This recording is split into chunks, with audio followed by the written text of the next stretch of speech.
Well, welcome back. A look around middle Georgia right now. Sun is setting. Temperatures are not too bad, and that wind has been slowly calming as we've gone through the later parts of the afternoon and into the evening. I am expecting a pretty cold night around the region. Temperatures will be dipping down to the low to mid 30s. A little more on that in just a second. Nice to see the radar is quiet. It'll stay that way until at least Friday.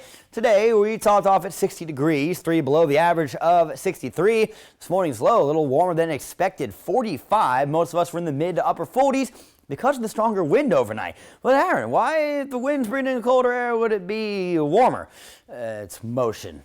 It creates heat. It's kind of hard to explain. I don't have a lot of time to explain it. Just know that windy nights are usually warmer than non-windy nights, but the wind chill can make it feel colder. Anyways, as you can see, we're going to be colder than last night pretty early on, ahead of midnight as we go through tonight. 33 degrees for our overnight low. That wind out of the north-northwest around 5 miles per hour. Maybe Eastman will get down to freezing, but most of us should stay above that freezing point into those low to mid 30s, though it will be a cold start to your Valentine's Day. You'll need a jacket out the door in the morning.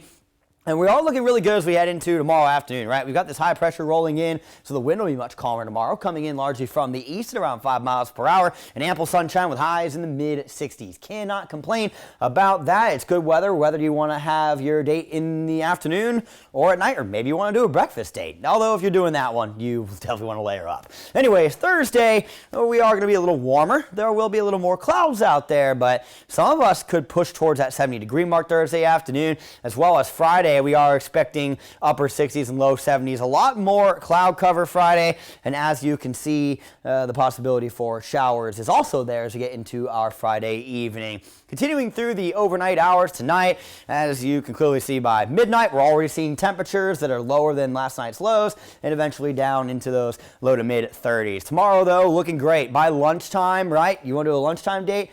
Eating outdoors, great idea. Low 60s, your son gets cold easily, a cardigan, but keep in mind, the sun's out.